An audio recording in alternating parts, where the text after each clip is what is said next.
Irmãos, tem um irmão que fez uma pergunta, sobre a Cábala judaica e a Cábala egípcia. Vamos ver a seguir as perguntas que ele fez e as respostas que eu dei para ele. Irmão, a Cábala egípcia é a Cábala hermética, né? Cábala hermética, né? Embora a Cábala tenha as suas raízes, né, que é judaica, a vertente, no caso, que integra a sabedoria do Egito é o hermetismo, como o irmão sabe. Então, ela tem uma origem, né? Uma origem mítica, que posso lhe falar. O que se fundamenta essa origem mítica?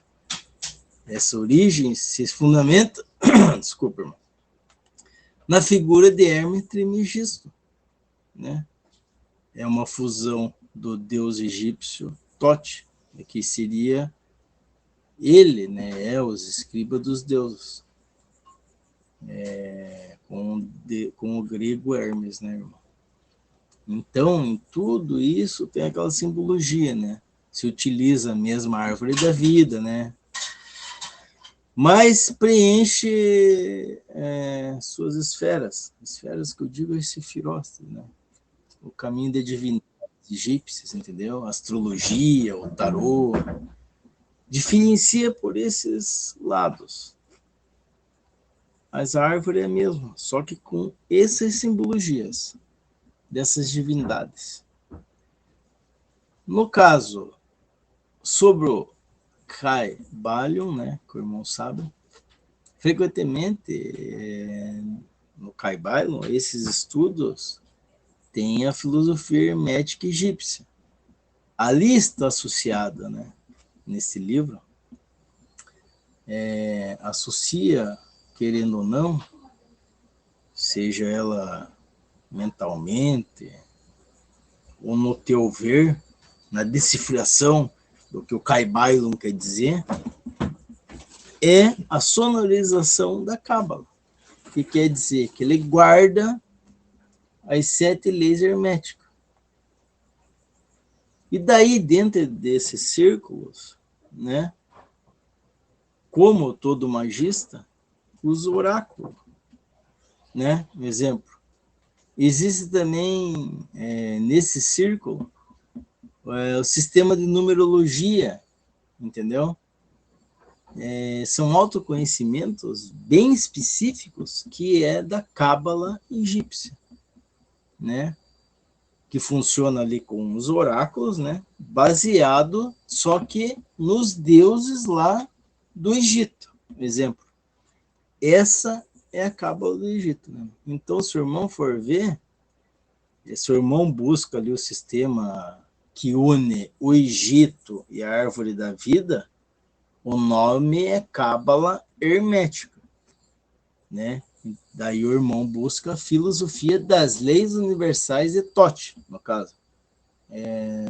No caso ali da questão do lado do hermetismo. Entendeu, meu irmão? Não sei se eu fui claro aí por irmão. Se o irmão quiser fazer mais alguma pergunta, estou à disposição. Então, o irmão confirmou que ele entendeu a primeira pergunta e ele fez a segunda pergunta. O Caibalion e o tarô egípcio seria algo como a cábala teórica filosófica? Irmão, na verdade sim, né? O Caibalion e o tarô egípcio, posso dizer que compõem o mesmo chamar da cábala teórica aí que o irmão perguntou, entendeu? Mas com, tipo, posso dizer como que eu posso falar? Com uma roupagem diferente, né? E uma roupagem específica, né? Eles têm, né? Esse daí é um estudo, né? Que tem que ser estudado, mas daí é outro estudo que não tem nada a ver com. É uma pergunta, né? É uma coisa que o irmão tem, não posso falar, uma curiosidade, né? De saber o que é, e é isso daí mesmo. Tá bom, meu irmão?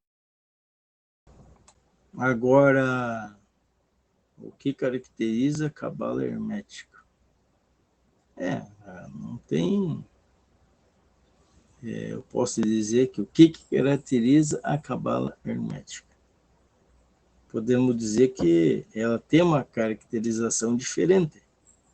Exemplo, seria uma espinha dorsal do ocultismo ocidental, certo? Por que ela é diferente da cabala judaica tradicional? Porque a sua natureza eclética é universalista, né? Entendeu? Ela, tipo assim, não se limita, assim, a textos sagrados hebraicos, quer dizer, mas ela utiliza, como eu te falei lá anteriormente, como uma prateleira cósmica, né? Posso dizer que é isso, uma prateleira ali de vários segmentos cósmicos, né? Onde ela organiza todo o conhecimento humano, certo? Então, dentro disso daí tem o secretismo total, tem o foco no microcosmo, tem o uso do tarô como ferramenta de estudo, tem a magia e teurgia, assim vai indo, sabe? As Quilifotes entraria então nos segredos de Sete. Isso naquela simbologia de ter cortado embaixo da. Tá. Na verdade, tem uma relação entre Sete e os pedaços de Osíris, né? E as Quilifote. Então, essa daí é uma das chaves para entender o que chamamos isso daí de Cabala Draconiana. Ou posso te dizer, Quilifotes, quer dizer o quê? Que é o lado sombrio da árvore, entendeu? Por isso que tem a árvore da vida, a árvore da morte, né? A luz e as sombras, né? Então,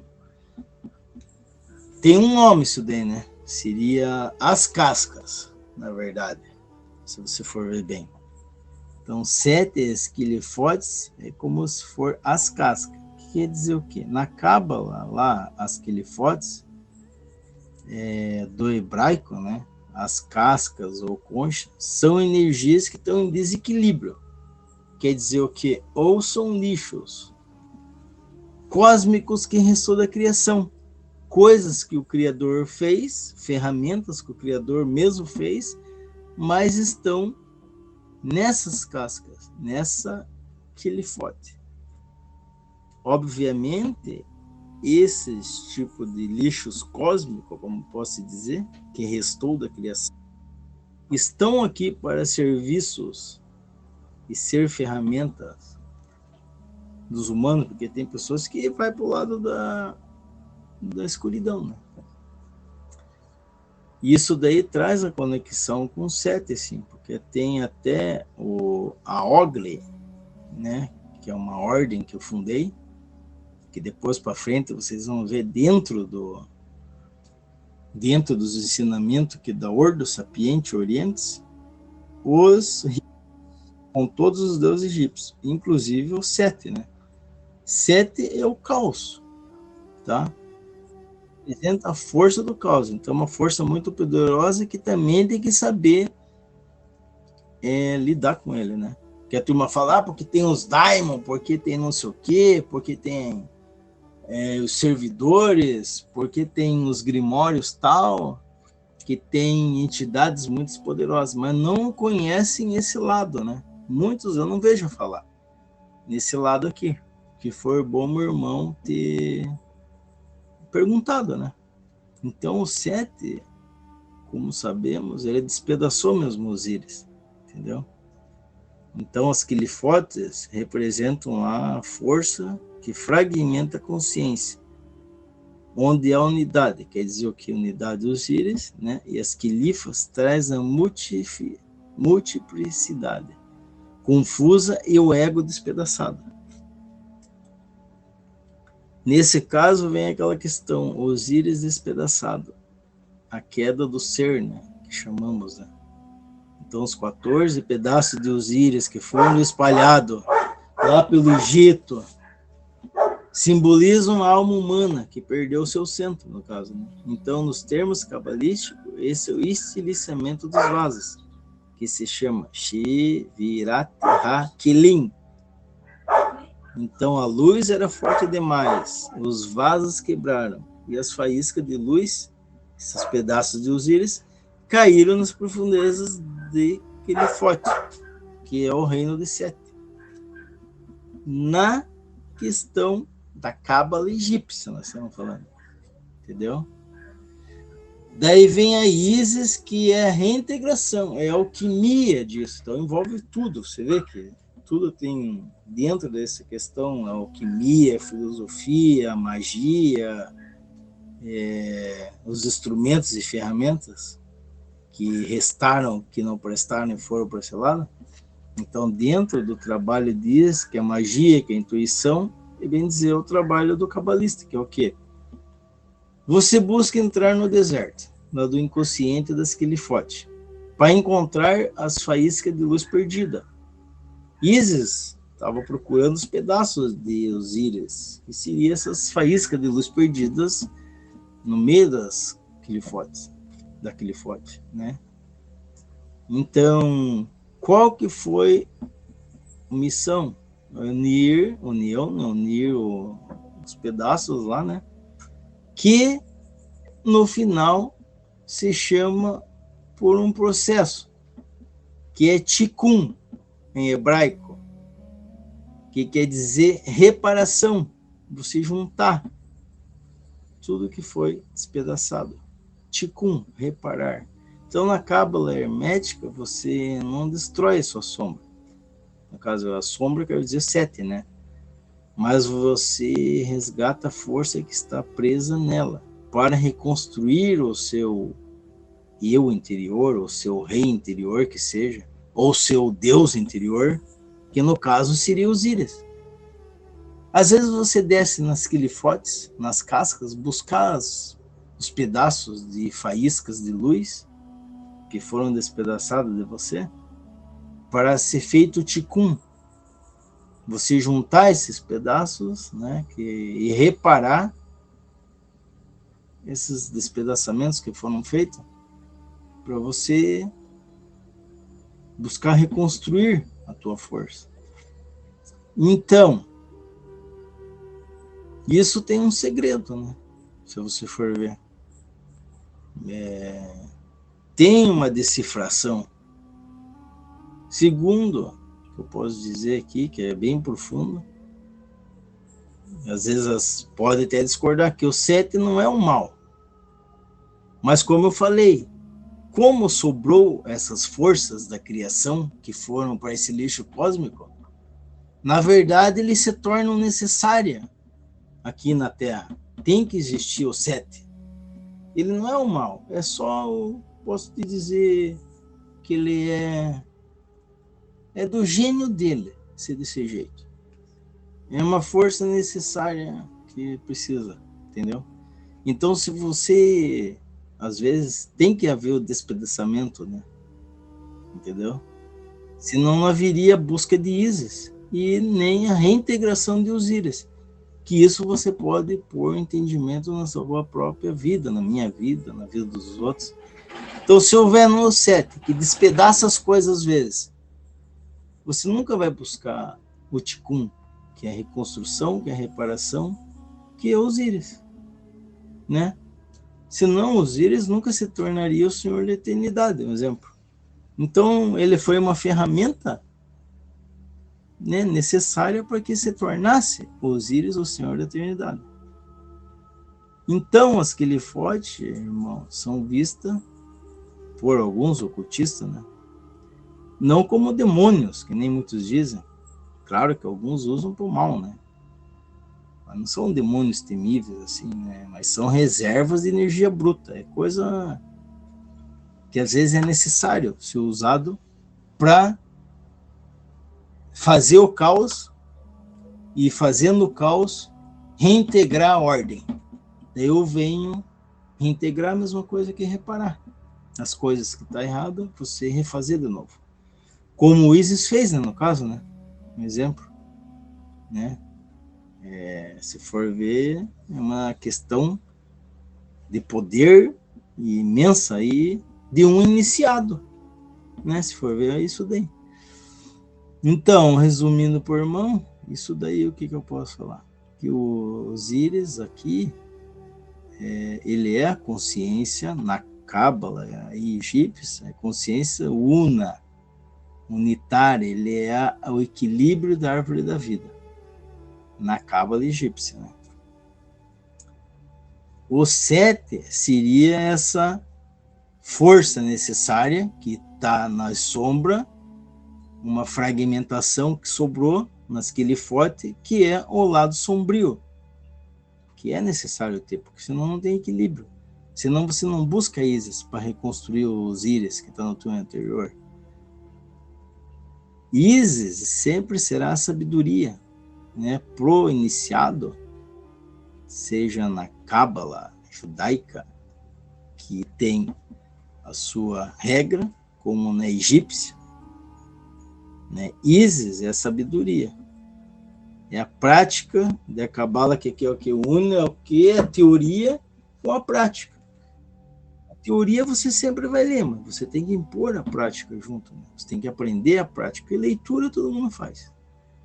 E Horus, que eu posso dizer que no final de tudo, o Horus nasceu da união, sem relacionamento com Ísis e Osíris junto, porque ela não tinha o órgão dele para reprodução. Mas foi uma manifestação espiritual, Horus, dessa união. Foi um novo ser que nasce. É a mesma coisa que o iniciado, né? Ele vai às Quilifotes, pega os seus pedaços que estão lá, tudo, suas faíscas de luz, faz a reparação, o Tikkun, e renasce novamente, né? Então ele é um novo ser. Horus se transformou dessa união, um novo ser. Tá certo? Aqui o irmão, ele fez uma pergunta. Para nós, você acha que é mais interessante aprofundar esse maestro da Cabala hermética ou da Cabala judaica? O que seria mais externalizado ou eternizado para a nossa vida ocidental? Para o nosso estilo de vida ocidental, você tem que, tanto do Oriente quanto do Ocidente, você tem que ter a base das duas. Porque você tem que tirar o fragmento dos dois ensinamentos, que só muda a cultura. Então devemos saber as culturas que existem, como são usadas a Cábala, a árvore da vida e as Quilifotes nessas culturas. Isso a gente vai fazer dentro dos ensinamentos da ordem. Só é o começo, mas vai chegar até a parte do verdadeiro caos para que a ordem seja restabelecida. Entendeu, irmão? Então aqui foram respondidas essas perguntas para o irmão, né, da nossa ordem, que ele fez essas perguntas, e também fica disponível, né, aqueles que desejam saber mais, e também fica esse vídeo, né, para quem quer tirar suas conclusões e até algumas dúvidas e quiserem fazer perguntas ou participar da Ordo Sapiente Orientes Illuminati. Porque a evolução traz o que para você? Traz que você venha buscar nas Quilifotes os seus pedaços de faísca, venha usar a Cábala, os estudos da Cábala, para fazer reparações, seja na sua vida, seja no karma, melhorar, né, como pessoa e ter um futuro melhor. Estou à disposição como mestre da Ordo Sapiente Orientes Illuminati.